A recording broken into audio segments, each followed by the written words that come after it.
بسم الله الرحمن الرحيم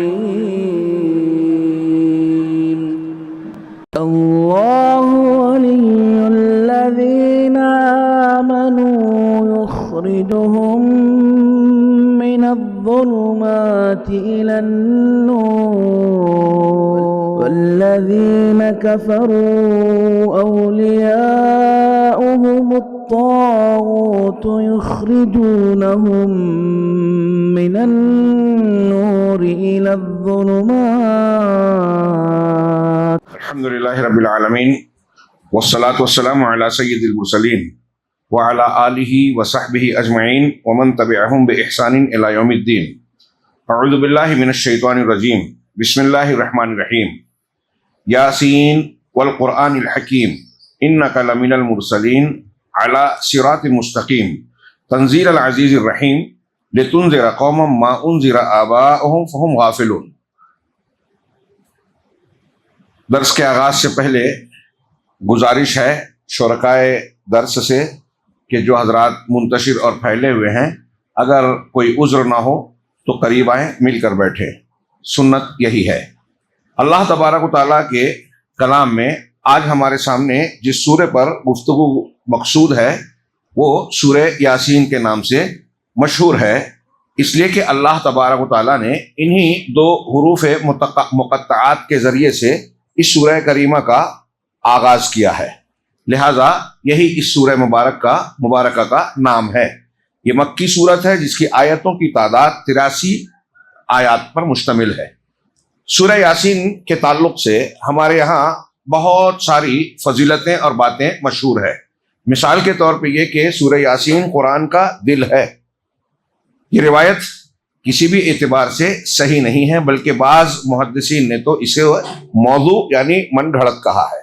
اس کے علاوہ اور کچھ فضائل بیان کیے جاتے ہیں کہ جو شخص اسے رات میں پڑھے گا تو وہ صبح اس طرح کرے گا کہ اس کی بخشش ہو چکے گی. اس معنی کی اور بھی کئی حدیثیں بیان کی جاتی ہے.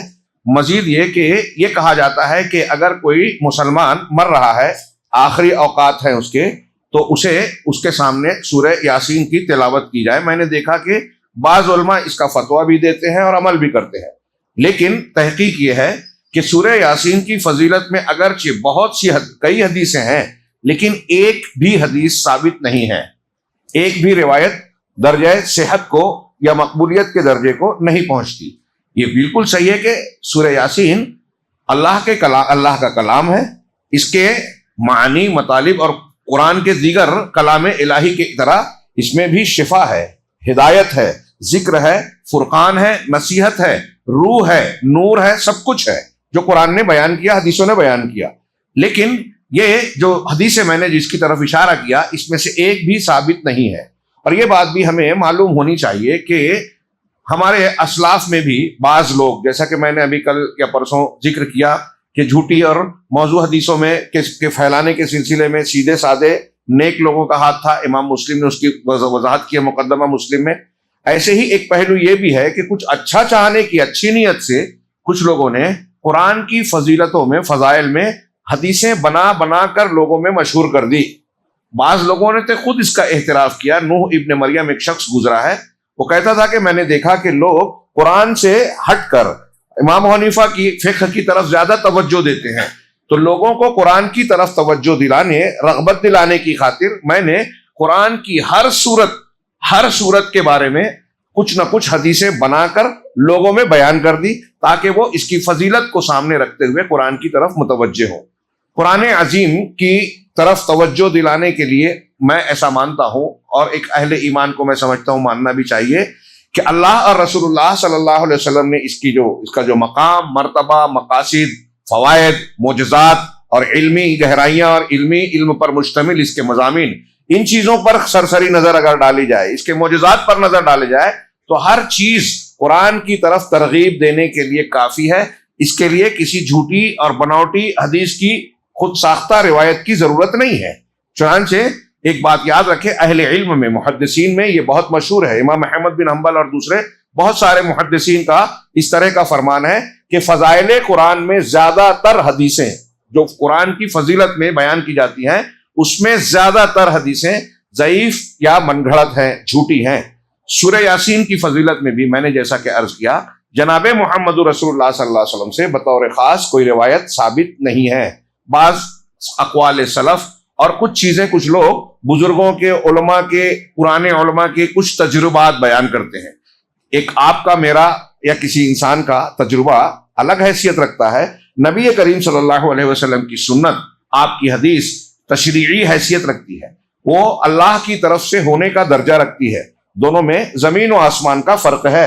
لہذا کوئی بھی عمل، کوئی بھی فضیلت والی چیز، ذکر، دعا، اگر آپ اللہ کے نبی صلی اللہ علیہ وسلم سے ثابت شدہ چیز کے طور پر استعمال کرتے ہیں تو بظاہر اس کا فائدہ آپ کو نظر آئے یا نہ آئے، لیکن آپ اس پر عمل کر کے اتباع سنت کا اجر و ثواب ضرور کمائیں گے۔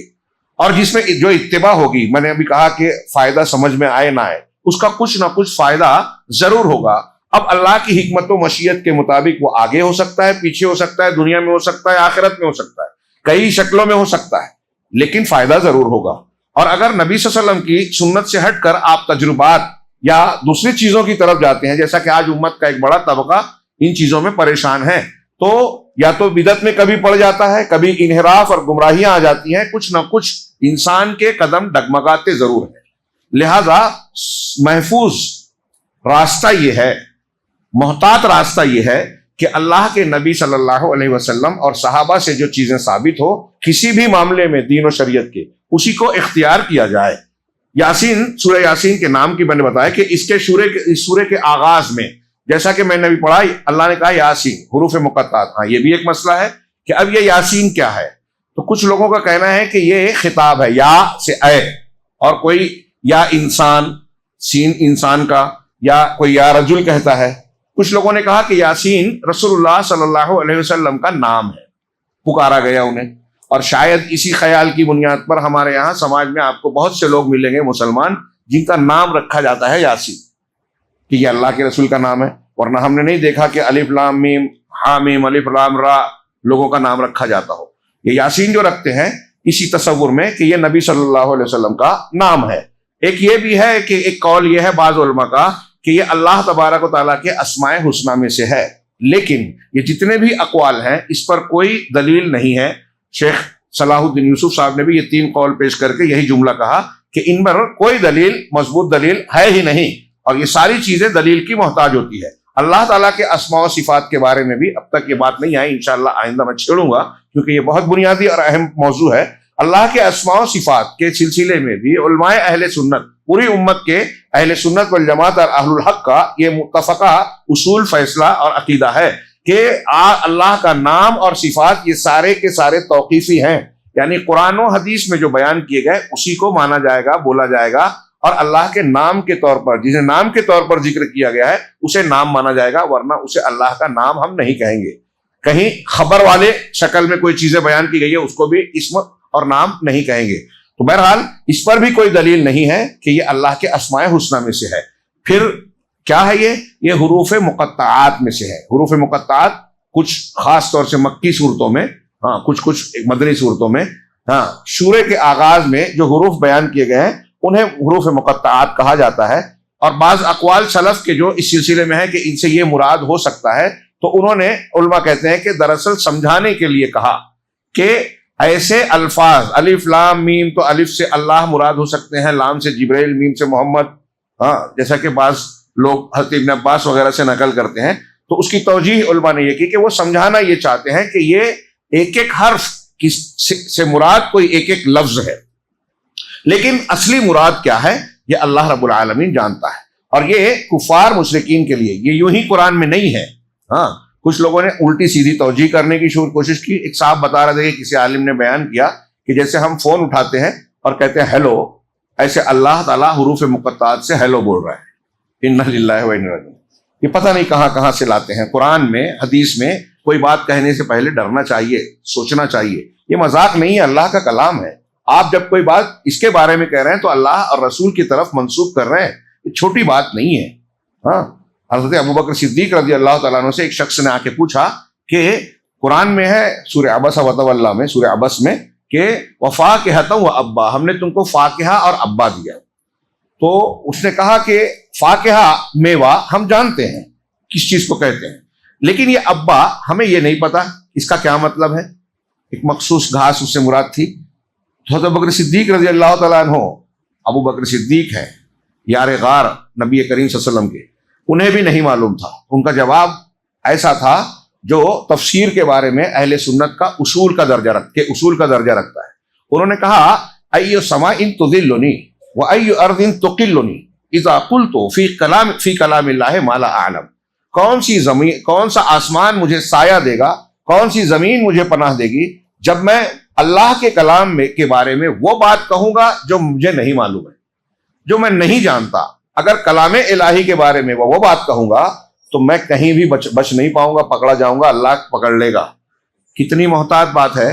تو اللہ کے کلام کے بارے میں اپنی عقل اور سمجھ بوجھ کنارے ہونی چاہیے، اور جو معنی مفہوم ثابت ہے اس میں غور و فکر کر کے اپنی عقل لگائیں اور اس کے معنی کو نہ بدلے. یہ گنجائش ہو سکتی ہے. تو بہرحال میں یہ عرض کر رہا تھا کہ حروف مقطعات میں یہ جو ہے اور اس کے بارے میں ہمارا عقیدہ یہی ہے کہ اللہ اعلم بمرادہ. اس کی مراد کیا ہے اس کو زیادہ بہتر اللہ جانتا ہے. ہم اس پر جیسے ہے جتنا اللہ اور رسول نے بتایا اس اعتبار سے ایمان لاتے ہیں. یہ ان کے لیے چیلنج تھا کہ ان حروف کا معنی تم بتاؤ. تم اپنے آپ کو زبان آور کہتے ہو عرب والو، اور دوسروں کو اجمی گونگا بولتے ہو، تو ان کا معنی بتاؤ. آج کل بھی ہمارے یہاں ایک تدبر قرآن والے امین احسن اصلاحی صاحب ہیں، ان کی کتاب ہے بڑی ضخیم. کچھ لوگ بڑے متاثر ہوتے ہیں، بڑا شاندار لکھا، جیسے بڑا اچھا درس دیتے ہیں. اور یہ ہوتا ہے عام طور سے اگر جہاں انحرافات ہوتے ہیں تو وہاں الفاظ، ادب، دکھاوے کی چیزیں بڑی اچھی نظر آتی ہیں. یہ شیطان کی یا یوں کہیے کہ دھوکے کی ملمہ کاری اور امتحان ہوتا ہے کہ اس میں آدمی بہک جائے. تو انہوں نے بھی بڑی تفصیل سے بیان کیا، لکھا کہ وہ فلاں کتبے ملے، کھدائی میں پرانے زمانے کی یہ ملا اور وہ ملا، اور اس میں بھی کچھ ایسے حروف پائے گئے جیسے آج کل شارٹ فارم اور مخفف ہوتا ہے. سینٹی میٹر کو SC لکھتے ہیں، گرام کو G لکھ دیتے ہیں، کلو کو KG لکھ دیتے ہیں. تو ایسے ہی وہ کچھ جو ہے شارٹ فارم والا معاملہ رہا ہوگا. اتنا تھکنے اور تھکانے کی ضرورت نہیں ہے ذہنوں کو. اللہ اور رسول کا جو مقصود ہے وہ سامنے رکھا جائے، یہ کافی ہے.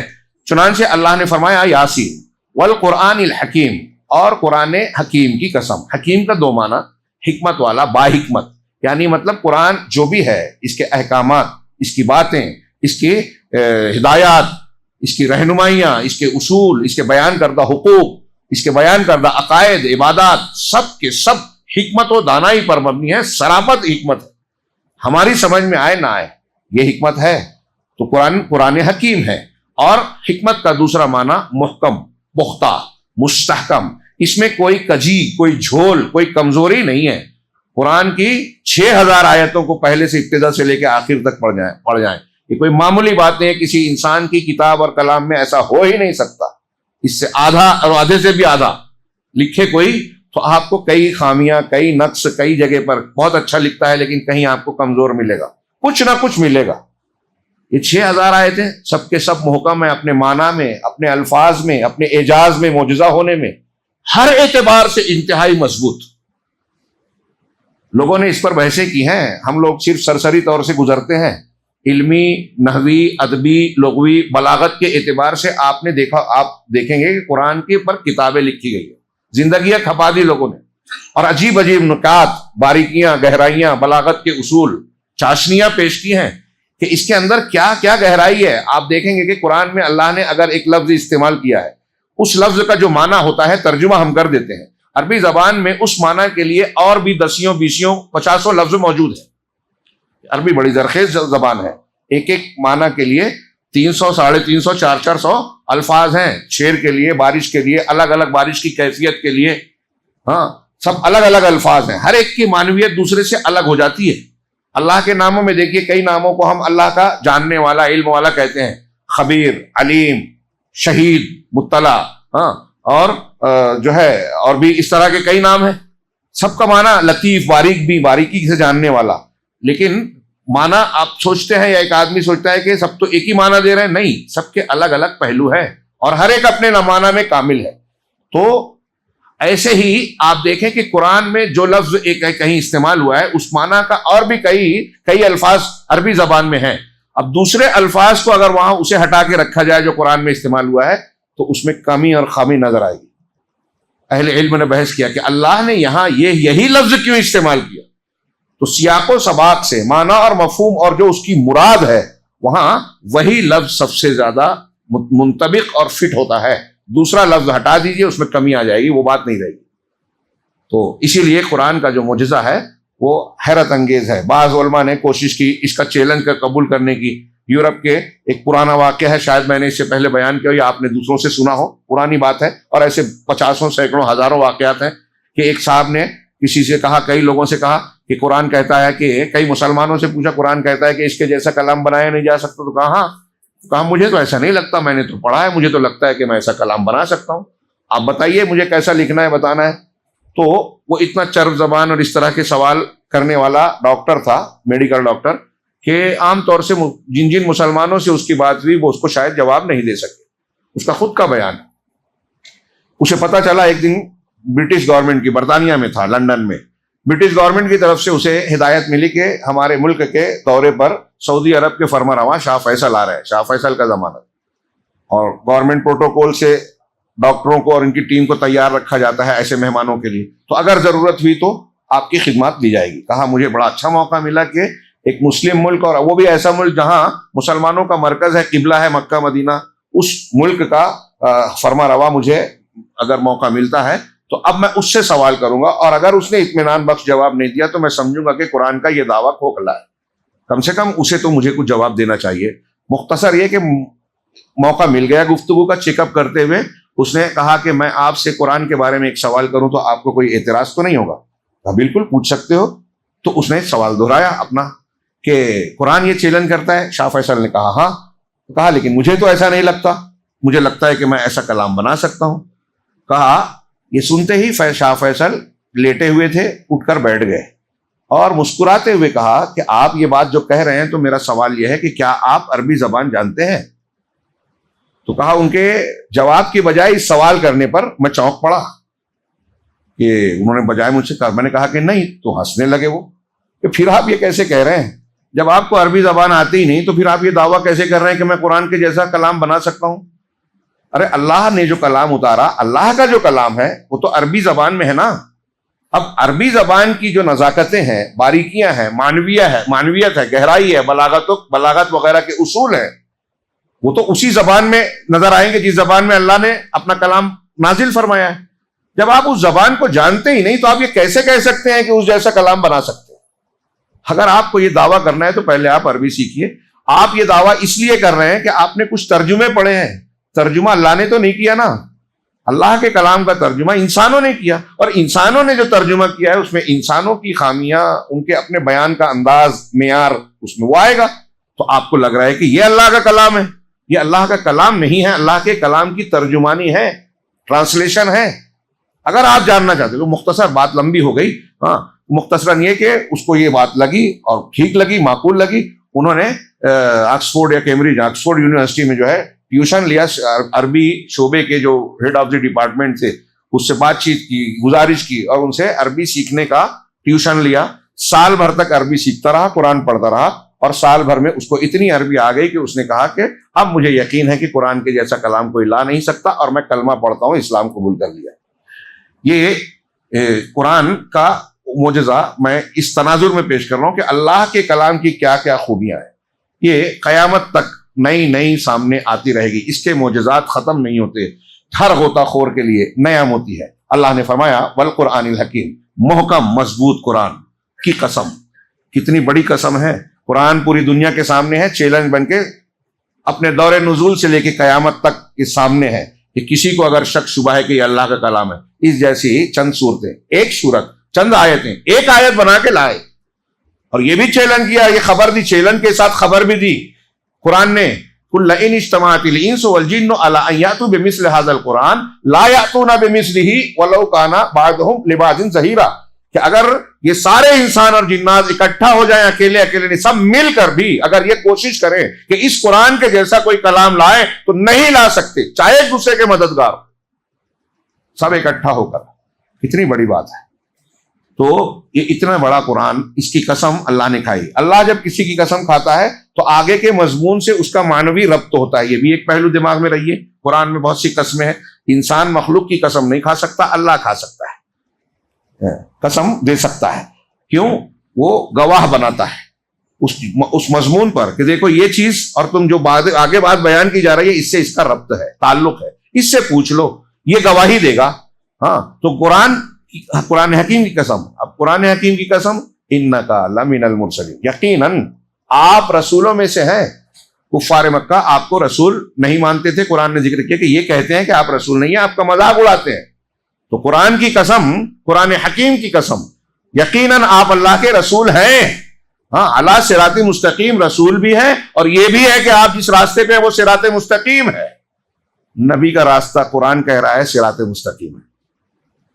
ہاں, لیکن لوگ یہ پڑھتے ہیں, مانتے نہیں. سورہ یاسین کو ہی میں نے ابھی شروع میں جو ذکر کیا کہ کئی روایتیں ضعیف اور موضوع ہیں, ان ضعیف اور موضوع روایتوں کو سامنے رکھ کے کچھ لوگوں نے کئی بدعتیں ایجاد کر لی کہ کچھ خاص مقصد کے لیے اکٹھا ہو کے آیت الکرسی یاسین کو اجتماعی آواز میں پڑھتے ہیں. بدعت.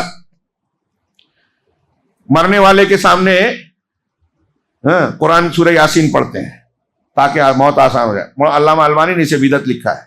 آج آپ مسلمانوں میں بیان کریں بہت لوگ حیرت کریں گے. اور میں نے یہ بھی دیکھا کہ اس بدعت میں بھی لوگوں نے بدعت مزید بڑھا دی.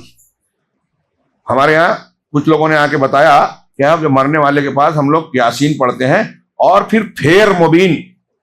آپ لوگوں نے سنا ہے کبھی پھیر مبین کر کے سورہ یاسین پڑھنا؟ سنا ہے کبھی؟ سورہ یاسین میں 6 یا 7 مرتبہ شاید, یا کچھ کم زیادہ مجھے یاد نہیں ہے, آپ پڑھ گن سکتے ہیں آپ. 6 یا 7 مرتبہ مبین آیا ہے. مبین, کتاب مبین. ہاں, تو مبین کا لفظ آیا ہے. تو یاسین والقرآن الحکیم سے شروع کرتے ہیں پڑھتے پڑھتے. پہلی مرتبہ جب مبین آتا ہے تو پھر وہاں رک کے پھر واپس یاسین سے پڑھتے ہیں. پھر دوسرا مبین جب آتا ہے وہاں رک کے پھر شروع سے پڑھتے ہیں. پھر تیسرے پہ پھر سے واپس آتے ہیں. اس کو کہتے ہیں پھیر مبین. ہے نا عجیب و غریب؟ آپ نے کبھی سنا تھا؟ ہاں, بدعت میں بدعت, میڈ ان انڈیا. تو کچھ لوگ یہ عمل کرتے ہیں. ایسے بہت سارے اعمال جو اختیار کیے گئے وہ رسول کا طریقہ نہیں ہے. قرآن نے وہ استعمال نہیں بتایا. اللہ کے رسول نے اگر کوئی فائدہ کی شکل ہے قرآن سے ہم کو دنیا اور آخرت میں, تو اللہ کے رسول صلی اللہ علیہ وسلم نے اسے چھوڑا نہیں ہے, بتا دیا ہے نا. ہاں, تعویذ نہیں بتائی, لکھ کے لگانا ہے. یہ بھی ایک میں بھول گیا تھا, اچھا یاد آ گیا.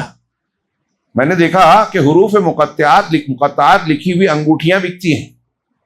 کسی انگوٹھی پہ حامیم ہے, کہیں الف لام ہے, کہیں یاسین ہے. تو کیا ہے؟ اور کچھ لوگ دیواروں پہ, کچھ دکانوں مکانوں میں برکت کے لیے, حصول کے لیے یہ لگاتے ہیں. بھائی یہ لٹکا کر اس کی برکت نہیں ملتی. اللہ کے رسول صلی اللہ علیہ وسلم نے نہیں بتایا, صحابہ نے نہیں کیا. اگر ایسا ہوتا تو وہ ضرور کرتے. یہ ہم نے کیا. یہ اس کتاب ہدایت کے اصولوں کو زندگی میں اختیار کر کے اس کی برکت ملے گی, زندگی ملے گی, ہدایت ملے گی, اللہ کی قربت ملے گی. ساری برکتیں اس کے سمجھنے اور اس پر عمل کرنے میں ہیں, اس کے احکامات کو بجا لانے میں ہیں. لیکن لوگوں نے شارٹ کٹ ڈھونڈا جنت کا. وہ استعمال جو اللہ رسول نے نہیں بتایا وہ کر رہے ہیں قرآن کا. وہ استعمال جو اللہ رسول نے کہا, بار بار قرآن حکم دے رہا ہے, وہ نہیں کرتے. تو نبی صلی اللہ علیہ وسلم آپ رسولوں میں سے ہیں اور صراط مستقیم پہ ہیں. یہ گارنٹیڈ بات ہو گئی.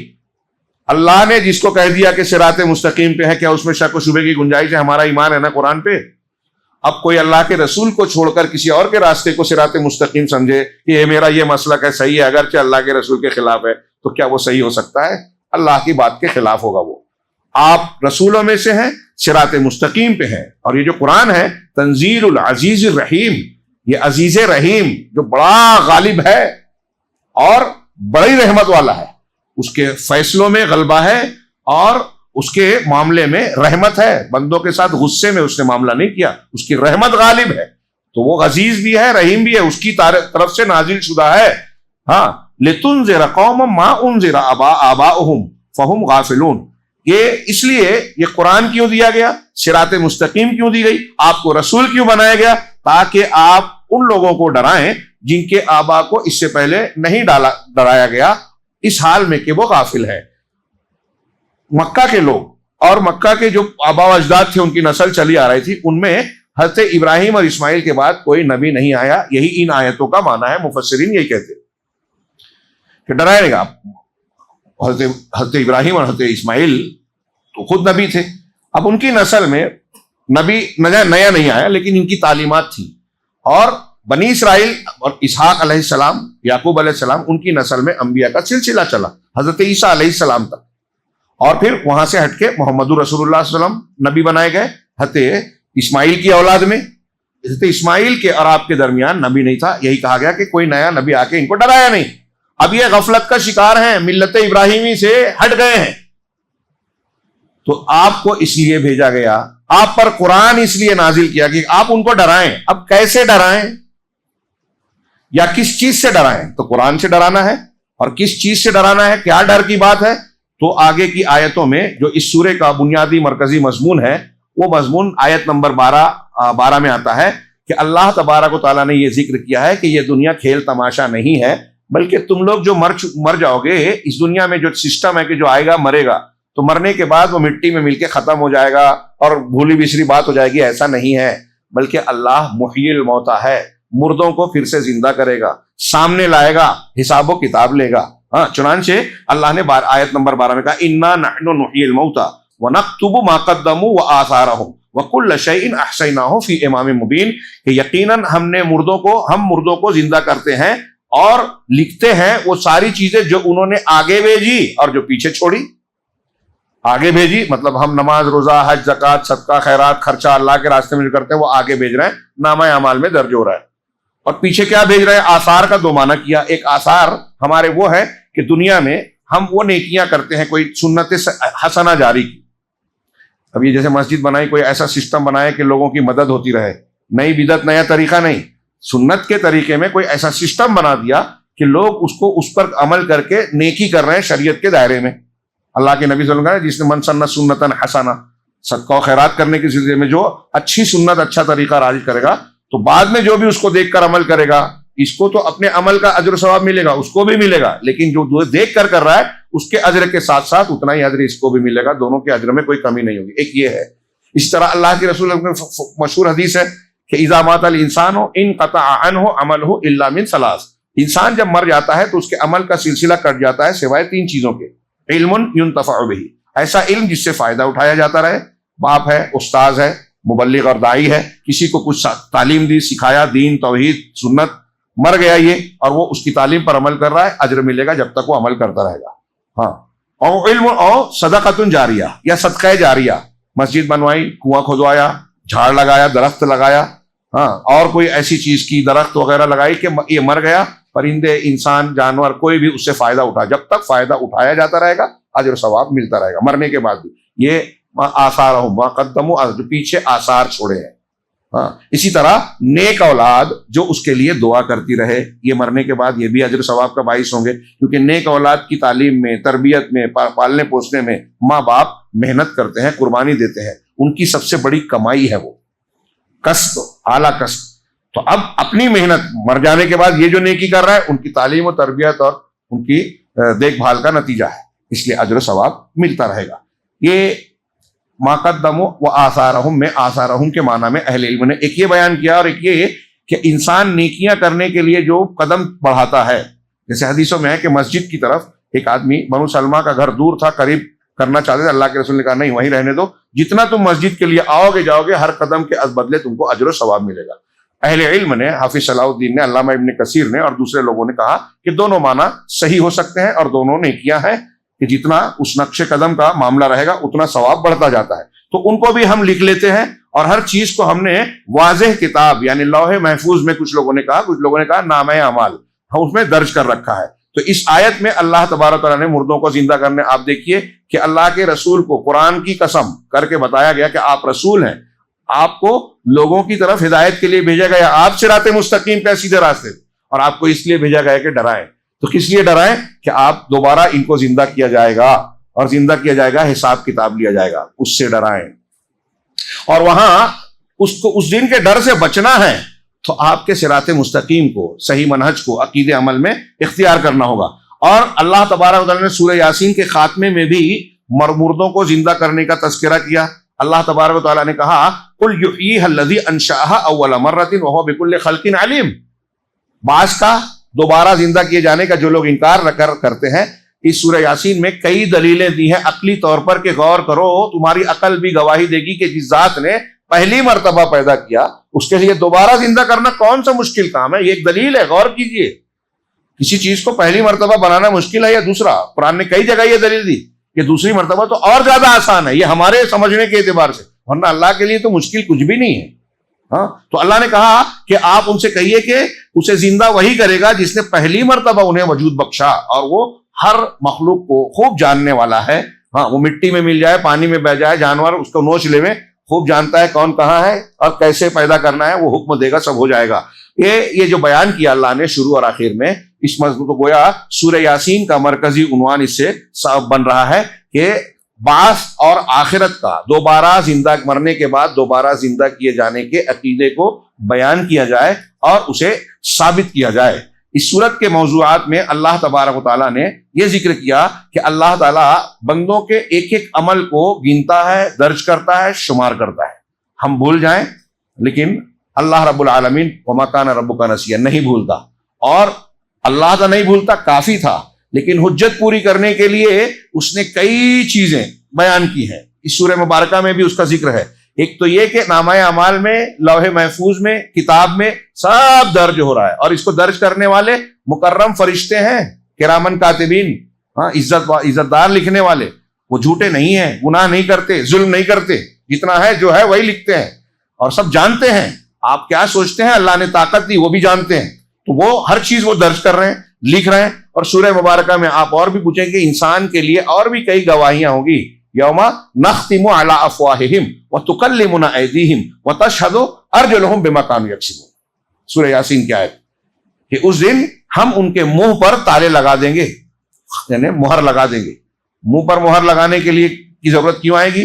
اس لیے کہ منہ سے مشرکین، کافرین اور سرکش جھوٹ بولنے کی کوشش کریں گے. واللہ ربنا ما کننا مشرکین، اللہ کی قسم ہے پروردگار ہم شرک ورک نہیں کرتے تھے. منہ سے یہ بولیں گے تو اللہ ان کے منہ پہ مہر لگا دے گا، اور پھر ہاتھ، پیر، زبان، جلد، چمڑیاں بولے گی. دوسرے مقام پہ قرآن میں اس کا ذکر ہے، حدیثوں میں بھی ہے کہ جب ہاتھ گواہی دے گا تو وہ کہیں گے ارے تمہارے لیے تباہی ہلاکت تو تم کو تو بچانے کے لیے میں لڑ رہا تھا اور تم نے خود گواہی دے دی اپنے خلاف. تو وہ جواب دیں گے انطقنا اللہ الذی انطق کل شیء، کہ ہم کو اس ذات نے بلوایا، گویائی عطا کی جس نے ہر چیز کو گویائی عطا کی ہے. ہاں، دہل جانے کی بات ہے.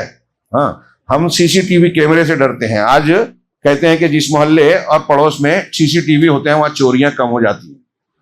افسوس ہے ایسے مسلمانوں پر جو سی سی ٹی وی کیمرے سے ڈرتا ہے لیکن خود اپنے جسم میں اور چاروں طرف پھیلے ہوئے اللہ رب العالمین کے اس کیمرے سے نہیں ڈرتا، جو کبھی فیل بھی نہیں ہوتا، کوئی چیز چھوڑتا بھی نہیں ہے، اس میں کوئی چیز غلط درج بھی نہیں ہو سکتی، سب صاف شفاف ہوگی. خود انسان اپنے نامہ اعمال کو قیامت کے دن دے گا تو سورہ بقرہ، سورہ کہف میں اللہ نے کہا ما لہذا الکتاب لا یغادر صغیرۃ ولا کبیرۃ الا احصاها. اس کتاب کا کیا معاملہ ہے کہ اس نے کوئی چھوٹی اور بات اور کوئی بڑا عمل چھوڑا ہی نہیں، سب لکھ دیا.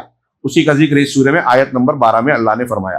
اسی طریقے سے جو ابھی ہم نے پڑھا تھا. ہاں، دوسرا یہ کہ مومن اور مکذب، ایمان لانے والا کون ہے اور جھٹلانے والا، ان دونوں فریق کی اللہ تبارک و تعالیٰ نے مثال دی، نمونہ پیش کیا اور ان کے جزا کا بھی ذکر کیا. مثلا وَاضْرِبْ لَهُمْ مَثَلًا أَصْحَابَ الْقَرْيَةِ إِذْ جَاءَهَا الْمُرْسَلُونَ، کہ ان کے سامنے اس بستی کی مثال بیان کیجئے جبکہ ان میں کچھ رسول آئے، کئی رسول آئے. ہاں، اِذْ أَرْسَلْنَا إِلَيْهِمُ اثْنَيْنِ، جب ہم نے وہاں 2 رسولوں کو بھیجا، فَكَذَّبُوهُمَا، تو انہوں نے ان دونوں کو جھٹلایا. فَعَزَّزْنَا بِثَالِثٍ، تو ہم نے تیسرے کے ذریعے سے ان کو تقویت دی، طاقت دی. ہاں، فَقَالُوا إِنَّا إِلَيْكُمْ مُرْسَلُونَ، تو انہوں نے کہا کہ ہم تمہاری طرف بھیجے ہوئے رسول ہیں. 2 پہلے بھیجے، ان کو جھٹلا دیا، اب تیسرے کو بھیجا، اب ان کے ساتھ بھی جھٹلانے والے جھٹلانے کا معاملہ ہی کر رہے ہیں. 3 رسول.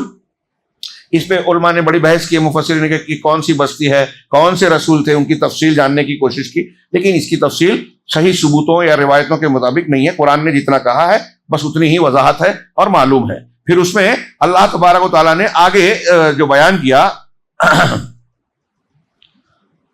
کیا کہ ان کے بعد اس بستی کے ایک شخص، کچھ لوگ علماء کہتے ہیں کہ یہ انطاکیہ کی بستی تھی، اور کچھ کا کہنا ہے کہ یہ مستقل رسول نہیں تھے بلکہ حضرت عیسیٰ علیہ السلام نے ان لوگوں کو وہاں دعوت و تبلیغ کے لیے بھیجا تھا. حضرت عیسیٰ کے پیامبر یا نمائندے تھے اس حساب سے رسول کہا گیا. جو بھی ہو اللہ نے کہا کہ یہ اللہ کے دین کو پہنچانے والے نمائندے تھے. اور پھر تیسرے سے اللہ نے ان کی تائید کی. انہوں نے جھٹلایا, ان کے انجام کا ذکر ہے جھٹلانے والوں کا, اور پھر انہی میں سے ایک شخص ایمان لایا اور اپنی قوم کو نصیحت کرتا ہے, یا قوم یا آگے اس کا تذکر آ رہا ہے. ان دونوں کا انجام اور ان دونوں کا بطور نمونہ ذکر کیا اللہ تبارک و تعالیٰ نے. اسی طریقے سے عقلی دلیلوں کے ذریعے سے اس سورہ مبارکہ میں بعث بعد الموت, دوبارہ زندہ کیے جانے کا ذکر کیا گیا ہے. چنانچہ قرآن نے کہا وَضَرَبَ لَنَا مَثَلًا وَنَسِيَ خَلْقَهُ وَآيَةٌ لَهُمُ الْأَرْضُ الْمَيْتَةُ أَحْيَيْنَاهَا وَأَخْرَجْنَا مِنْهَا حَبًّا فَمِنْهُ يَأْكُلُونَ. ایک دلیل آخرت کی.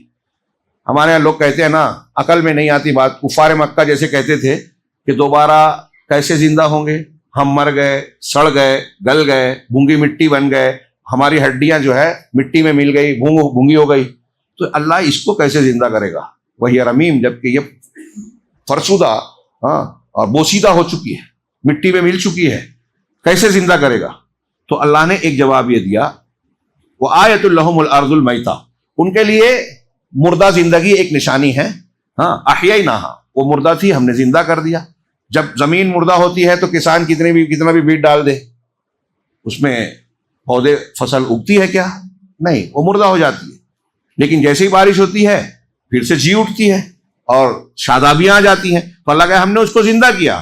وَأَخْرَجْنَا مِنْهَا حَبًّا, اور اس میں سے غلے نکال دیے. حبہ دانے کو کہتے ہیں, ترجمہ میں غلہ کر رہا ہوں, غلے نکال دیے. اب وہ نہ صرف زندہ ہے بلکہ دانے پیدا کر رہی ہے. فَمِنْهُ يَأْكُلُونَ, تو اسی سے یہ کھاتے ہیں, اسی کو کھاتے ہیں. یہ سامنے روز ہے, تم یہ دیکھ رہے ہو. تو جو پروردگار سوکھی زمین کو پر پانی برسا کے پودے اگا دیتا ہے اور تمہاری زندگی بھی چل رہی ہے, جانوروں کی بھی چل رہی ہے, اس کے لیے کوئی مشکل کام ہے؟ یہ بعض کا ایک مستقل یہ دلیل کا پہلو ہے جو قرآن میں جگہ جگہ بیان کیا گیا ہے, مردہ زمین کو زندہ کرنا.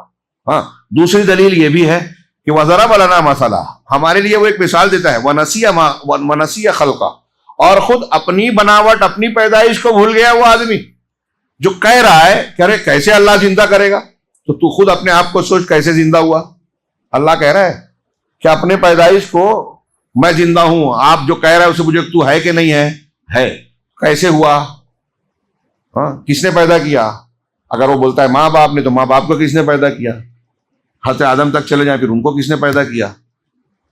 یہ آٹومیٹک ہو رہا ہے, آپ اپنی چاہت سے بن رہے ہیں. آپ کی شادی ہو جاتی ہے تو میاں بیوی کیا خود چاہیں کہ لڑکا ہو تو لڑکا ہو جاتا ہے, بیٹا ہو تو بیٹا, بیٹی ہو تو بیٹی, آپ جو چاہتے ہیں وہ ہو جاتا ہے, یا نہیں چاہتے تو نہیں ہوتا ہے؟ انسان کا اپنا کیا اختیار ہے. آج لوگ کہتے ہیں کہ ماں باپ نے ہم کو پیدا کیا, لیکن آپ ماں باپ بنے تو آپ بتائیے کہ آپ بچے کو پیدا کرنے میں آپ کی کتنی پلاننگ تھی, کوشش تھی, کیا تھی. جو پروسیجر ہے, جیسے کسان بیج کھیت میں ڈالتا ہے, پانی ڈالتا ہے, دیکھ بھال کرتا ہے, پودے اگتے ہیں, ایسے ہی میاں بیوی اور نر مادہ کا ایک پروسیجر قدرت نے بنایا ہے. جب اس پہ عمل کرتے ہیں تو بچہ ملتا ہے, نہیں ملتا ہے, نر ملتا ہے, مادہ ملتا ہے, کبھی دونوں نہیں ملتے. تو اس میں آپ کا کیا دخل, ماں باپ کا کیا منصوبہ, ان کی کیا قدرت. تو اللہ رب العالمین کہہ رہا ہے کہ وہ ہم کو ہمارے لیے مثال دے رہا ہے. وَنَسِيَ خَلْقَهُ, اور خود اپنی پیدائش کو بھول گیا.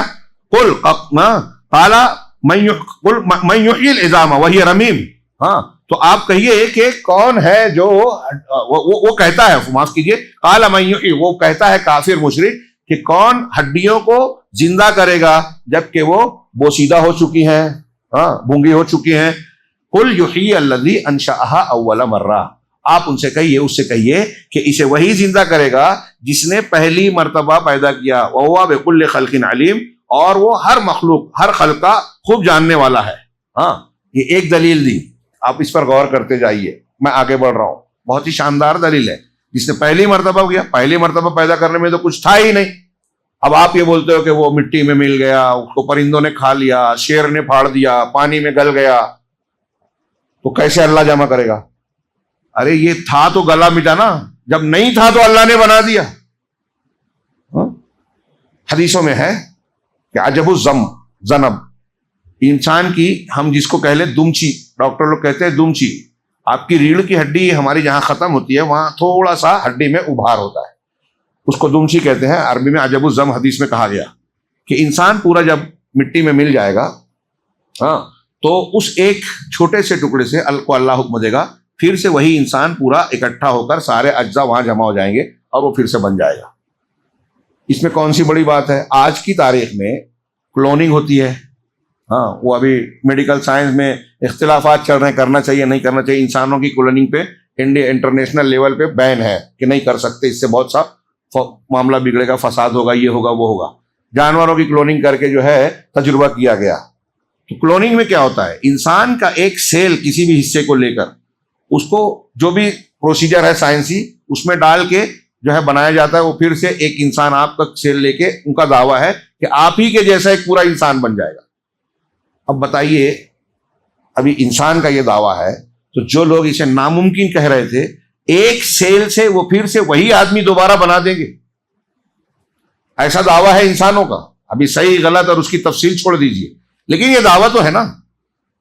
یہ دعویٰ جب انسان کر رہا ہے اور بہت سے لوگ مان رہے ہیں، ہاں اب مان لیتے ہیں، تو پھر تو یہ تو اور زیادہ سمجھنے کے لیے آسان ہو گیا کہ جب انسان جس کو اللہ نے صلاحیت دی ہے، مخلوق ہے، اور وہ سیل لے کے، اس نے اپنے طور سے اس سیل کو پیدا نہیں کیا ہے، خالق نہیں ہو گیا وہ، کیونکہ جو چیز انسان بناتا ہے وہ اللہ کی پیدا کی ہوئی چیزوں کو ہی استعمال کر کے بنا رہا ہے۔ اللہ نے جو پیدا کیا اس سے ہٹ کے کوئی نئی چیز خود سے نہیں بنائی، تو اسی سیل کو یوز کر رہا ہے۔ تو جب انسان ایسا کر سکتا ہے، ایک سیل سے، ایک خلیے سے، سیل خلیہ بولتے ہیں اردو میں، ایک خلیے سے ایسا کر لیتا ہے، اللہ رب العالمین کے لیے کیا تعجب ہے۔ کفار مکہ آج زندہ ہوتے تو سائنس کی یہ باتیں دیکھ کر ان کی یہ بات معلوم ہوتی کہ وہ کتنی بے وقوفی کی بات کر رہے ہیں، اور یہ سائنس والے نہ بھی پیش کرے تھے ایک انسان کے لیے کافی ہے ماننے کے لیے کہ جس پروردگار نے بغیر کسی مثال کے پہلی مرتبہ چیزوں کو پیدا کیا، اس کے لیے کیا مشکل ہے دوبارہ بنانا۔ وہی اللہ نے جواب دیا، دلیل دی۔ اسی طرح اللہ نے ایک اور دلیل دی عرب والوں کے لیے کہ الذی جعل من الشجر الاخضر نارا فاذا انتم منه توقدون، کہ وہ اللہ دوبارہ زندہ کرنے والا ہے، کرے گا، جس نے سبز درخت سے تمہارے لیے آگ بنائی، آگ پیدا کی۔ ہاں بعض نام لیتے مرخ، عقار یا اس طرح کا کچھ دو درخت ہیں عربوں میں جو انتہائی سرسبز ہوتے تھے، ہرے بھرے اور بظاہر گیلے، لیکن ان کو رگڑو تو ان میں آگ نکلتی تھی۔ اور صرف انہی درختوں میں نہیں، ہاں جو عام درخت ہوتے ہیں، کچھ کئی ایسی خاص لکڑیاں ہیں کہ ان کو چھیلنے کے بعد ایک تھوڑی دیر کے لیے اگر ان کو رگڑا جائے تو اس میں سے چنگاری نکلتی ہے، اور اس چنگاری سے آگ بنائی جا سکتی ہے۔ دیا سلائی اور یہ چیزیں نہ ملنے کے پر انسانوں نے ایسے ہی پتھروں کو رگڑ کے، لکڑیوں کو رگڑ کے آگ بنائی۔ تو اب اللہ کہہ رہا ہے کہ درخت ہے، یہ تو خیر سوکھنے کے بعد آپ رگڑتے ہیں، لیکن وہ جو درخت جن کا نام عربوں میں بتایا جا رہا ہے، مفسرین نے ذکر کیا، عربوں میں دو درخت ایسے تھے جو گیلے ہوتے تھے، ہرے بھرے ہوتے تھے، ہرے بھرے میں ان میں آگ لگ جاتی تھی، آگ پیدا ہوتی تھی۔ تو جب ہرے بھرے درخت میں آگ آتی ہے، جبکہ دوسری جگہوں پہ وہ گیلا ہونے کی وجہ سے جل نہیں سکتا، آپ کو ایسا لگتا ہے عقلاً، تو جو ذات کچھ درختوں کو ایسا بنا سکتی ہے، اس کے لیے یہ کیا مشکل ہے، اس کی قدرت سے کیا باہر ہے۔ ہاں اللہ رب العالمین نے ایسی کئی دلیلیں دی عقلی طور سے کہ ایک انسان مشاہدہ کرے، غور کرے، تو اسے یہ ماننا پڑے گا کہ اللہ رب العالمین دوبارہ زندہ کرے گا، اور یہ حکمت کا تقاضا بھی ہے۔ دوبارہ زندہ کر کے حساب و کتاب نہ ہو تو دنیا کا پیدا کرنا، آسمان و زمین کا بنانا، یہ ابس بیکار ہو جاتا ہے، بے مقصد ہو جاتا ہے، اور اللہ رب العالمین اس سے بلند و بالا ہے۔ تو اللہ تبارک و تعالیٰ نے ایک اور بھی دلیل دی ہے، میں اس کا ذکر یہاں بھی کر دوں کہ اللہ تعالیٰ قرآن میں جگہ جگہ، اس سورہ مبارکہ میں بھی غالباً کہا ہے کہ بتاؤ تم کو پیدا کرنا زیادہ مشکل ہے یا آسمان کو؟ انتم اشد خلقا ام السماء بناها رفع سمكها فسواها واغطش ليلها واخرج، تم کو تعمیر کرنا، بنانا، چھوٹا سا انسان ہے، اس سے چھوٹے چھوٹے بہت سے ہیں، نہ نظر آنے والے تک، اس سے بڑے بڑے بہت سے ہیں جو دکھائی دے رہے ہیں، سورج، چاند، ستارے، سیارے، آسمان۔ تو اس کا بنانا مشکل ہے یا تمہارا؟ اللہ نے اس کو بنایا تو تم کو پھر سے بنانا کیا مشکل کام ہے؟ ہاں بہرحال یہ بعض کی عقلی دلیل ہے۔ اللہ رب العالمین نے سورہ یاسین میں آیت نمبر 33، 78، 79 اور 81 میں بیان فرمائی ہے، مطالعہ کریں، ضرور پڑھیں۔ ہاں اور پھر کہا مومنوں کی جزا ان اصحاب الجنت الیوم فی شغل فاکہون۔ پڑھتے جائیے، منظر پر غور کیجئے، ہم لوگ اس کو سنتے ہیں گزر جاتے ہیں کہ جنت والے جو ہیں، جنتی لوگ آج کے دن اپنے مشغولیت میں مستی اور خوشحال ہوں گے، مزے لے رہے ہوں گے، فاکہون، مزہ، لذت لے رہے ہوں گے۔ ہاں ہم وازواجہم فی ظلال علی الارائک متکئون، وہ اور ان کی بیویاں وہ خود اور ان کی بیویاں سائے میں مسہریوں پر، تختوں پر ٹیک لگائے ہوئے بیٹھے ہوں گے.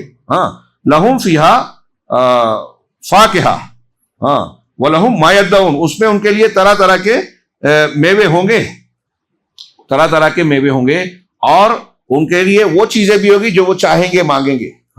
سلام. اور پھر اتنا ہی نہیں، دیکھیے لذتیں لے رہے ہوں گے، مزے اڑا رہے ہوں گے، ایک بیویوں کے ساتھ ہوں گے، یہ بیویوں کا ساتھ ہونا، دو پھر ان کے ساتھ مسحریوں میں، یعنی آرام دہ، کوئی ڈسٹربن نہیں، کوئی خلل نہیں، کوئی کمزوری نہیں، پوری لذت، ہر قسم کی سہولت. یہاں آپ کتنے بھی فارغ اور کتنے بھی نعمتوں سے بھرپور ہو جائیں، انسان جو چاہتا ہے نہیں کر پاتا ہے. آپ بہت لذیذ کھانا بنا لیتے ہیں گھر میں، کبھی ڈاکٹر منع کر دیتا ہے، اور کھانا جتنا چاہتے ہیں اتنا کھا نہیں پاتے ہیں، بہت تھوڑا کھاتے ہیں. کبھی اور کچھ وجہ آ جاتی ہے کہ گھر میں تو اچھا کھانا بنا لیکن آپ گھر پہنچ ہی نہیں پائے، ہوٹل میں کھا لینا پڑا. جنت میں ایسی کوئی رکاوٹ، کوئی پرابلم نہیں، جو آپ چاہیں گے ملے گا. اور یہ غور کیجئے، یہ ہم سرسری گزرتے ہیں، ان کی گہرائیوں میں جائیے تو لذت ہی لذت ہوگی. اور پھر بیٹھے آرام دہ بستروں پر، تختوں پر، وہ بھی قرآن میں بتایا کہ اعلیٰ قسم کے قالین، مسندیں ایسی ہوگی کہ وہ بھی ہم تصور نہیں کر سکتے. اور پھر اس میں طرح طرح کے میوے. علامہ ابن قیم کہتے ہیں کہ میوے اور جو پھلوں کا نام لیا ہے اللہ نے، یہ ہمارے سمجھانے کے لیے، تاکہ ہم سمجھ سکیں، دماغ قریب جا سکے. ورنہ دنیا کے جو پھل میوے ہیں اور جنت کے جو پھل میوے ہیں، بس یہ نام میں یکساں ہیں، لذت میں نہیں. ہم سمجھ بھی نہیں سکتے. وَلَهُمْ مَا يَدْعُونَ، اور جو مانگو گے، جو چاہیں گے، سب ملے گا. اور پھر یہ ملے گا، ایسا بھی نہیں کہ چلو مزہ آ رہا ہے، مستی میں ہے تو کوئی آ کے آپ کو ٹیڑھی تباڑی سنا رہا ہے، کہہ رہے دن بھر اسی میں لگے رہتے ہو، فلاں کام کرتے ہو. ایسا نہیں، ویسے مزہ کرکرا ہو جاتا ہے. فلاں ڈانٹ رہا ہے، ابا سخت بول دیے، دوستوں کے ساتھ ہیں، بیوی اور شوہر جو ہے ساتھ میں ہیں تو بولتے ہیں گھر الگ کر لو، کیونکہ وہ بڑے میاں آتے ہیں تو پریشان کرتے ہیں، ہم کو جو ہے کباب میں ہڈی بنتے ہیں. اللہ کہہ رہا ہے کہ جو چاہیں گے ملے گا، اور ان کو کوئی ایسی بات نہیں سنائے گا جس سے مزہ کرکرا ہو. سلام قولا من رب رحیم، تم پر سلامتی ہو، سلامتی ہی سلامتی، مزے ہی مزے. یہ رب رحیم کی طرف سے ان کو کہا جائے گا، کوئی ٹینشن نہیں. یہ جنتیوں کا معاملہ ہے. یہ جو میں نے آسمان و زمین کی بات کی تھی آگے ایک آیت میں، وہ دلیل بھی وہ اولیس الذی خلق السماوات والارض بقادر علی ان یخلق مثلهم، جو میں نے انتم اشد خلقا ام السماء بناها کی طرف چلا گیا، مجھے آیت نہیں دھیان تھی، یہ آگے نیچے لکھی ہوئی ہے کہ وہ ذات جس نے آسمانوں اور زمین کو پیدا کیا، کیا وہ اس بات پر قادر نہیں ہے کہ ان کے جیسے کو پھر سے بنا دے وے؟ وہ تو بہت بڑا خلاق ہے. خیر، پھر جیسے مومنوں کی جزا ہے ویسے کافروں کی جزا بیان کی گئی. اللہ نے فرمایا ھذہ جہنم التی کنتم توعدون وامتازوا اليوم ایھا المجرمون. یہ میدان محشر کے ذکر میں کہا کہ اے مجرمین تم آج الگ ہو جاؤ. الیوم نختم علی افواہہم، والی آیت جو ہے کہ ہم ان کے منہ پر تالا اور مہر لگا دیں گے اور ان کی دوسرے اعضاء ہم سے بات کریں گے. اور پھر ان کا انجام جو ہوگا ھذہ جہنم التی کنتم توعدون، یہ وہ جہنم ہے جس کا تم سے وعدہ کیا جا رہا تھا.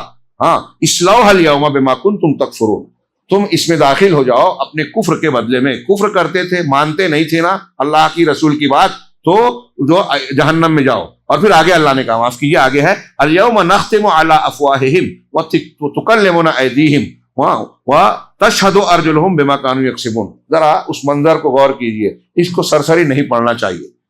رمضان المبارک میں ٹھہر کر اپنے آپ کو وہاں رکھیں، سوچیں، ہماری آل اولاد، ہمارے گرد پیش، سب کو اس مرحلے سے گزرنا ہی گزرنا ہے. اب اگر مجرم آدمی ہے تو منہ پر تالے اور مہر لگا کر ہمارا ہاتھ، ہمارا پیر اللہ ہم کو بچائے، محفوظ رکھے. ہمارے انسان کے خلاف خود گواہی دے گا، انکار کرنے کی کوئی گنجائش ہی نہیں رہے گی. کتنے گواہ رہیں گے؟ نامہ اعمال میں لکھا ہوا کہ کرامن کاتبین، فرشتے گواہی دیں گے، انسان کے اپنے اعضاء گواہی دیں گے، پھر جہاں جو کام کیا ہے، جس زمین پر کیا ہے وہ گواہی دیں گے، پیڑ پودے گواہی دیں گے، دوست و احباب گواہی دیں گے. مرزا غالب نے کہا تھا پکڑے جاتے ہیں فرشتوں کے لکھے پر ناحق. آدمی کوئی ہمارا دم تحریر بھی تھا، یعنی جب اعمال لکھے جا رہے تھے، کرامن کاتبین فرشتے لکھ رہے تھے، تو ہمارا کوئی آدمی تو ان کے ساتھ نہیں تھا نا، تو اب فرشتوں کے لکھنے پر ہم کو پکڑا جا رہا ہے.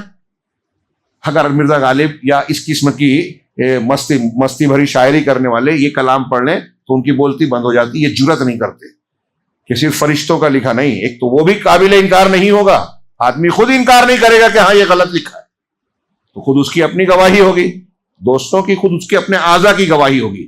اسی طریقے سے اللہ تبارک و تعالیٰ کی وحدانیت کا اثبات اس سورہ مبارکہ میں کیا گیا ہے کہ اللہ کی کائنات کی نشانیوں میں غور کیجئے تو اس کی نشانیاں ثابت ہوگی. یہ اس میں سے ایک دو آیتوں کا تذکرہ ہوا 33 سے لے کے 33 سے 42 تک, اور پھر 71 سے 73. اولم یروا انا خلقنا لهم مما عملت ایدینا انعاما فهم لها مالکون. ہاں, یہ اللہ نے اس میں کیا کہ چوپایوں کو ہم نے فراہم کیا, ہاں, تو یہ اس کے مالک بن کے بیٹھے ہیں. اس پر بھی غور کیجئے. اللہ نے چوپایوں کو, یہ سواری کے کام آتے تھے, غذا کے کام آتے تھے, بار برداری, تجارتی سامان اس وقت بھی اور آج بھی بہت سی سواریاں ہیں. اور اس وقت جانور تھے, آج بھی جانور بہت بہترین سواری ہوتی ہے. ہمارے یہاں گاڑیاں بگڑ جاتی ہیں, پنچر ہو جاتی ہیں, سواریاں پنچر نہیں ہوتی. ہاں, وہ بھی بیمار ہو سکتے ہیں.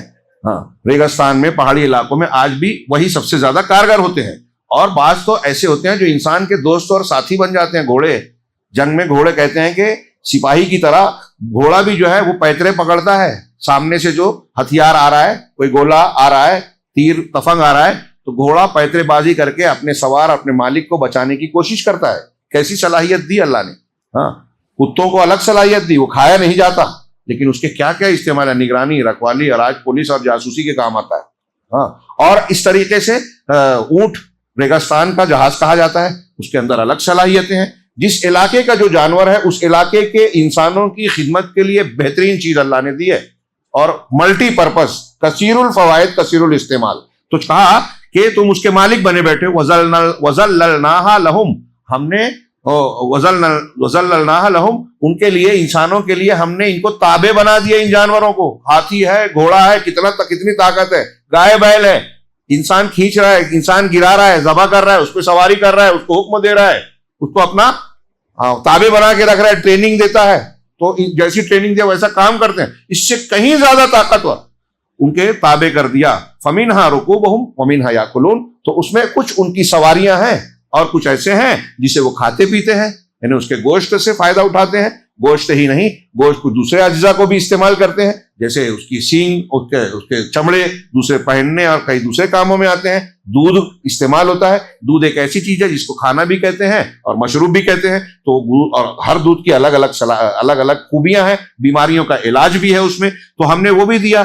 ہاں, اور پھر اللہ نے یہ بھی کہا الذی جعل لکم من الشجر الاخضر نارا, یہ جو ابھی گزر چکی. ان نشانیوں پر غور کرتے جاؤ. اللہ کے وجود, اللہ تبارک و تعالیٰ کی وحدانیت کا ثبوت بہت کھل کر سامنے ملے گا.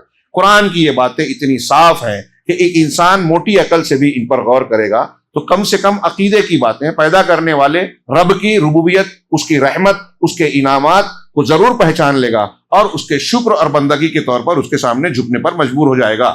اس سورہ مبارکہ میں کچھ فوائد ہیں کہ وہ شخص جو رسولوں پر ایمان لیا اور ان کی تصدیق کی, ہے نا, مجھے آیت میں کہہ رہا تھا بعد میں آئے گی. وجاء من اقصى المدينة رجل يسعى قال يا قوم اتبعوا المرسلين. پڑھیے یہ کہ تینوں رسول کو اللہ نے بھیجا, ان لوگوں نے جو ہے قوم بستی کے لوگوں نے انکار کر دیا, مخالفت کی. تو بستی کے کنارے سے دور سے ایک آدمی جو رسول نہیں تھا وہ دوڑتا بھاگتا آیا اور اپنی قوم سے کہا کہ اے میرے قوم کے لوگوں, ہاں, رسولوں کی اتباع کرو. اور پھر آپ اس کی تقریر پڑھیے. ہاں, سیاق و سباق میں ذکر تو نہیں ہے, لیکن لوگ کہتے ہیں کہ پھر انہوں نے قتل کیا, آگے کے اس سے محسوس ہوتا ہے. ہاں, اور اس نے رسولوں کی تائید کی اور سچائی کی تصدیق کی. اور قوم اکثریت میں, دیکھیے آج بھی ایسے لوگ کم ہوتے ہیں جو سچے کا ساتھ دینے کے لیے اٹھتے ہیں, آواز اٹھاتے ہیں اور جھوٹوں کا رد کرتے ہیں. مفسرین نے اس آدمی کا نام حبیب نجار کہا. اس کو مار دیا گیا یا موت ہو گئی. تو مرنے کے بعد بھی سورہ یاسین میں اللہ تبارک و تعالیٰ نے ذکر کیا قیل ادخل الجنہ, اللہ کی طرف سے کہا گیا کہ اس کو جنت میں داخل ہو جا. تو اس نے جنت میں داخل ہو کر کیا کہا, قال یا لیت قومی یعلمون, کاش کہ میری قوم علم رکھتی, جان جاتی, بما غفر علی ربی, کہ میرے پروردگار نے جو مجھے بخش دیا, وجعلنی من المکرمین, اور مجھے باعزت مقام, باعزت لوگوں میں شامل کیا. یہاں حافظ صلاح الدین نے اس آیت کا ترجمہ کرنے کے بعد تفسیر میں لکھا احسن البیان میں کہ ایک مومن کو ایسا ہی ہونا چاہیے. زندگی میں بھی وہ لوگوں کا بھلا چاہتا ہے، اور مرنے کے بعد بھی وہ جو بات کہہ رہا ہے اللہ نے پہنچائی قوم تک یا لوگوں تک اس قرآن کے ذریعے، کہ مرنے کے بعد بھی اس کے دل میں یا اس کی زبان پر یہی ہے کہ کاش میری قوم بھی سدھر جاتی، مجھے جو عزت والا مقام اور جنت ملی ہے وہ اسی راستے پہ وہ بھی چلتی۔ چنانچہ اس سے انہوں نے نکلا کہ جو شخص رسولوں پر ایمان لاتا ہے اور ان کی تصدیق کرتا ہے وہ اللہ کی طرف دعوت دینے والا بن کر زندگی گزارتا ہے، اپنی قوم کے لیے رہنما اور خیر خواہ ہوتا ہے، قوم اسے چاہے برا سمجھے اس کے ساتھ بدسلوکی کرے، اور وہ اپنی قوم کے لیے بھلا چاہتے ہوئے ہی موت کو گلے لگاتا ہے، اور مرنے کے بعد بھی اس کے دل و دماغ میں یہی ہوتا ہے۔ یعنی اس میں ایک دوسری فائدہ یہ بتائیں کہ اللہ تبارک و تعالیٰ سے زیادہ عذر کو پسند کرنے والا کوئی نہیں ہے، اسی لیے اس نے رسولوں کو بھیجا، یہ اس کا احسان و کرم ہے اللہ کا۔ رسول کیوں بھیجے؟ تاکہ ہم سدھر جائیں، ہم صراط مستقیم جان جائیں، ہم اللہ کے عذاب اور پکڑ سے بچ جائیں، یہ اللہ تبارک و تعالیٰ کا احسان و کرم ہے۔ اور قرآن میں اللہ نے یہاں بھی بیان کیا اور واضح طور سے کہا کہ جب تک رسول نہیں بھیجتا، حجت پوری نہیں کرتا، اللہ کسی قوم کو عذاب نہیں دیتا۔ چنانچہ کہا لِتُنذِرَ قَوْمًا مَا أُنذِرُوا آبَاءَهُمْ، ہم نے آپ کو کیوں بھیجا؟ تاکہ آپ ڈرائیں ان لوگوں کو جن کے آباء و اجداد کو ڈرایا نہیں گیا، کوئی نذیر نہیں آیا، اس لیے وہ غافل ہیں۔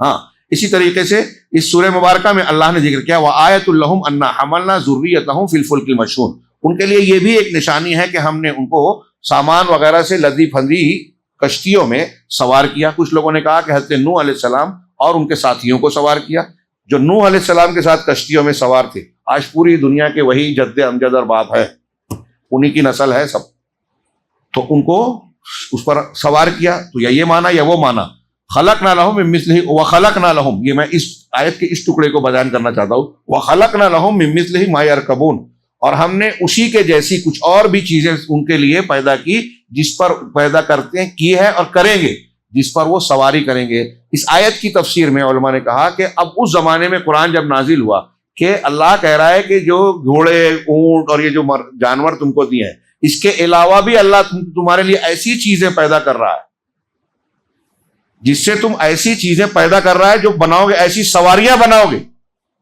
کل آگے تم سواریاں کرو گے۔ اب اس میں مرسڈیز اور یہ اور وہ جو آج کی جتنی کاریں، گاڑیاں، ٹرک، ہاں بیل گاڑی ہو کے گھوڑا گاڑی ہو وہ بھی تھی، یکا بھی تھا، اور جتنی مشینیں سب آ گئی اس میں قرآن کے اس بیان میں۔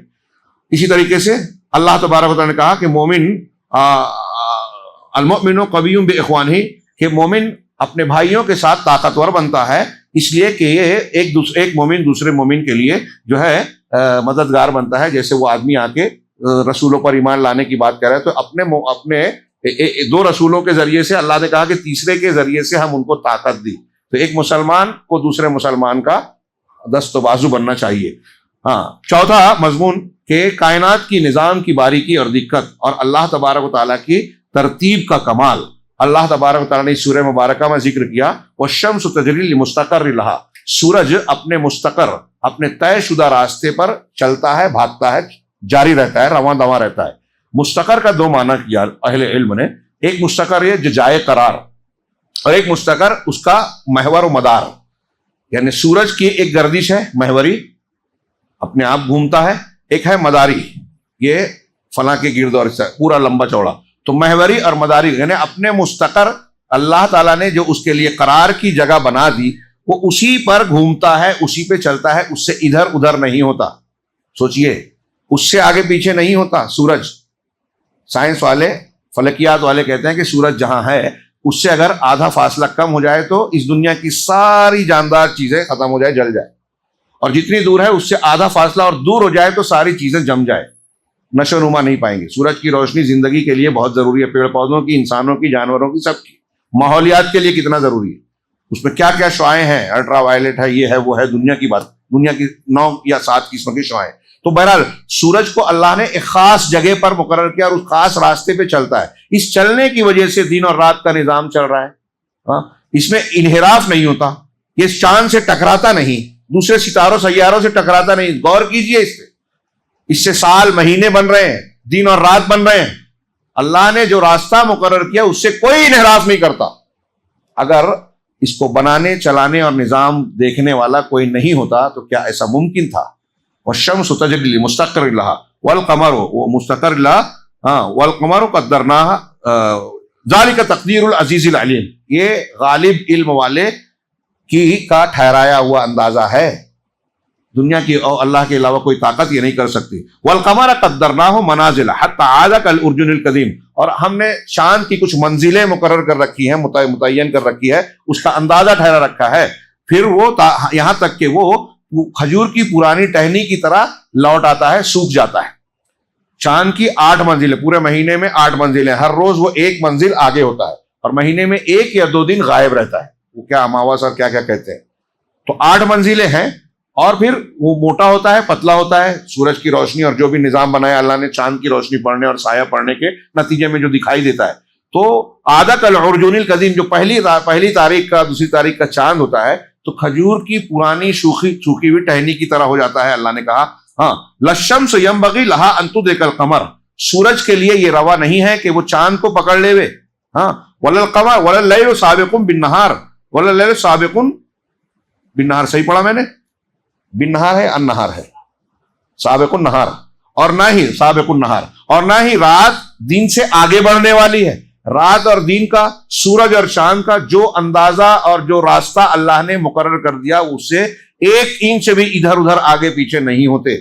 یہ اللہ رب العالمین کا ٹھہرایا ہوا اندازہ، بنایا ہوا نظام ہے، وہ مدبر کائنات ہے، چلا وہ رہا ہے۔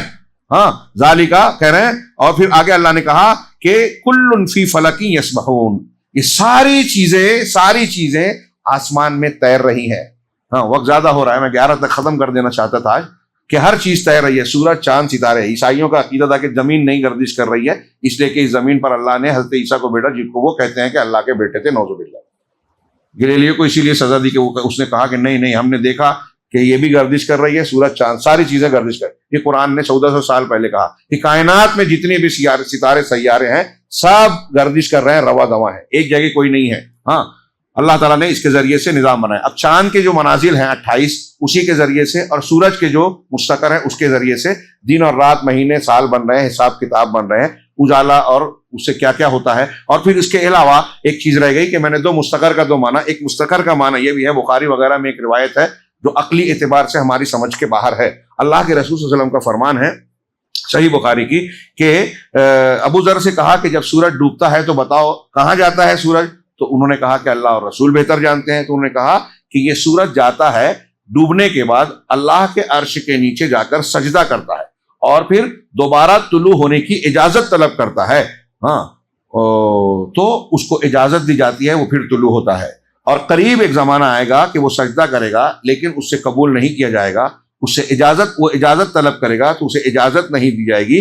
ہاں یہ شکر کیا ہے، فیقال لها، تو اس سے کہا جائے گا کہ ارجعی من حیث جئت، جہاں سے تو آیا ہے سورج وہیں لوٹ جا، مطلب مغرب سے آیا ہے، ڈوبا ہے تو مغرب سے ہی نکل جا، چنانچہ وہ مغرب سے طلوع ہوگا۔ فذالک قولہ، اللہ کے رسول نے کہا یہی اللہ کا یہ فرمان ہے، والشمس تجری لمستقر لها ذالک تقدیر العزیز العلیم، کہ سورج اپنے مستقر پر چلتا ہے، یہ اللہ تبارک و تعالیٰ کا مقرر کیا ہوا راستہ ہے، تقدیر ہے، اندازہ ٹھہرایا ہوا ہے۔ تو یہ ایک معنی یہ بھی ہے، ایک معنی یہ بھی ہے، دونوں معنی میں کوئی تضاد اور ٹکراؤ نہیں ہے۔ اسی طریقے سے اس سورہ مبارکہ میں ایک بات یہ کہی کہ قیامت قائم ہوگی لوگوں پر جبکہ لوگ آپس میں بیع و شراء، خرید و فروخت کر رہے ہوں گے، اور یہ جیسا کہ آیت نمبر 49 اور 50 میں ہے، اللہ نے کہا وَيَقُولُونَ مَتَىٰ هَٰذَا الْوَعْدُ إِن كُنتُمْ صَادِقُونَ، یہ کہتے ہیں کہ ارے وہ کافر اللہ کے رسول سے کہتے ہیں کہ یہ جو وعدہ آپ کر رہے ہیں قیامت آنے والی ہے، تو یہ وعدہ کب پورا ہوگا، اگر تم سچے ہو تو بتاؤ۔ مَا يَنظُرُونَ إِلَّا صَيْحَةً وَاحِدَةً، اللہ نے جواب دیا کہ یہ تو محض ایک بڑی تیز آواز اور چینخ کا انتظار کر رہے ہیں، انہیں صرف ایک تیز چینخ کا انتظار ہے۔ ہاں تأخذہم وہم یخصمون، وہ چینخ انہیں پکڑ لے گی اس حالت میں کہ وہ آپس میں لڑائی جھگڑے میں مصروف ہوں گے، یعنی قیامت کی چینخ، سور جب پھونکا جائے گا وہ چینخ ہوگی، تو اس وقت جب قیامت برپا ہوگی تو اس میں کچھ لوگ ہوں گے آپس میں معاملات میں، دنیا کے معاملے میں، لین دین میں جھگڑ رہے ہوں گے، جیسا کہ حدیث میں بھی ہے۔ تو یہاں اللہ تعالیٰ کے اس کلام سے بھی اس کی تائید ہوتی ہے۔ قرآن سے فائدہ اس سورے میں کہا گیا کہ قرآن سے وہی لوگ فائدہ اٹھاتے ہیں جو زندہ ہیں۔ قرآن کہتا ہے کہ وما علمناہ الشعر وما ينبغي له ان هو الا ذکر وقرآن مبین، اس کے آگے کہا لینذر من کان حیا، کہ اللہ تعالیٰ کو، اللہ نے قرآن کیوں دیا رسول کو، تاکہ اللہ کے رسول اس قرآن کے ذریعے اس شخص کو ڈرائیں جو زندہ ہے، مطلب جو زندہ ہے وہ ڈرے گا، جو نہیں ڈرتا قرآن سے سدھرتا نہیں قرآن پڑھ کے سمجھ کر تو وہ مردہ ہے. تو جو زندہ ہے اس کو ڈرائیں. وَيَحِقَّ الْقَوْلُ عَلَى الْكَافِرِينَ, اور کافروں پر حجت ثابت ہو جائے, حجت پوری ہو جائے کہ نہیں مان رہے, ٹھیک ہے نہیں مانے تو عذاب ہوگا. اس سے پہلے والی آیت میں اللہ نے کہا کفار مکہ جو اللہ کے رسول کی مخالفت کرتے تھے تو انہوں نے ایک الزام یہ بھی لگایا کہ جو قرآن یہ پیش کر رہے ہیں وہ شعر ہے, محمد صلی اللہ علیہ وسلم شاعر ہے. تو اللہ نے اس کا رد کیا, وَمَا عَلَّمْنَاهُ الشِّعْرَ وَمَا يَنبَغِي لَهُ, ہم نے ان کو شعر نہیں سکھایا اور نہ ہی ان کے لیے یہ مناسب تھا. رسول ہونے کی حیثیت سے ان کے لیے شاعری مناسب بھی نہیں تھی, کیونکہ شاعروں کی اکثریت اٹکل پچو باتیں کرتی ہیں, مبالغہ آرائیاں کرتی ہیں, جھوٹ باتیں بولتی ہیں, ان کے قول و فعل میں تضاد ہوتا ہے, ان کی بہت ساری اس طرح تو نئے نئے خیالات اپنے ذہنی اپج پیدا کرتے ہیں. تو اللہ نے بطور خاص اس کی تردید کی کہ کوئی کل اللہ کے رسول صلی اللہ علیہ وسلم کو شاعر کہہ کے اس طرح کے الزامات لا کے آپ کی دعوت اور آپ کے پیش کردہ کلام کو شعر کہہ کے اس کو رد نہ کر سکے. تو کئی باتیں کہی, بلکہ بعض علماء نے لکھا, حافظ صلاح الدین نے بھی لکھا کہ آپ کا مزاج ایسا تھا کہ آپ کسی دوسرے کا شعر بھی پڑھتے تھے تو شعر کے وزن میں کہیں نہ کہیں گڑبڑ ہو جاتی. شاعری آپ کے مزاج میں نہیں تھی. ہاں آپ سے کبھی کبھار ایسے کچھ کلام صادر ہوئے ہیں جو شعر کے وزن پر آ گئے, لیکن آپ نے شعر بولنے کے لیے وہ نہیں کہا. جیسے غزوہ حنین میں لڑتے ہوئے آپ نے جب صحابہ کرام میدان سے نکل ہٹ گئے تو آپ نے مقابلہ کرتے ہوئے ایک جملہ کہا, انا النبی لا کذب انا ابن عبد المطلب, میں نبی ہوں کوئی جھوٹ نہیں ہے, میں ابن عبد المطلب کا بیٹا ہوں. ہاں عبد المطلب کا بیٹا ہوں میں. تو یہ آپ نے رجزیہ طور پر کہا, شعر کہنے کے ارادے سے نہیں کہا, یہ شعر کے وزن پہ آ جاتا ہے. اس طرح کے ایک اور بھی جملے لوگوں نے نقل کیے ہیں. تو یہ آپ شاعر نہیں تھے اور نہ ہی شاعری آپ کا مزاج تھا. ان ہوا الا ذکر و قرآن مبین, یہ جو کلام پیش کر رہے ہیں شاعری نہیں ہے قرآن, بلکہ یہ تو ذکر ہے, نصیحت ہے اور قرآن مبین ہے.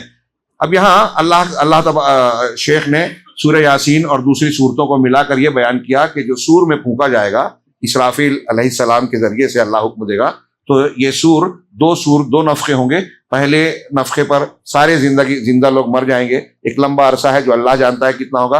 دوسرے سور پر سارے لوگ جو ہے سورہ یاسین میں جو کہا گیا کہ وَنُفِخَ فِي الصُّورِ فَصَعِقَ مَن فِي السَّمَاوَاتِ,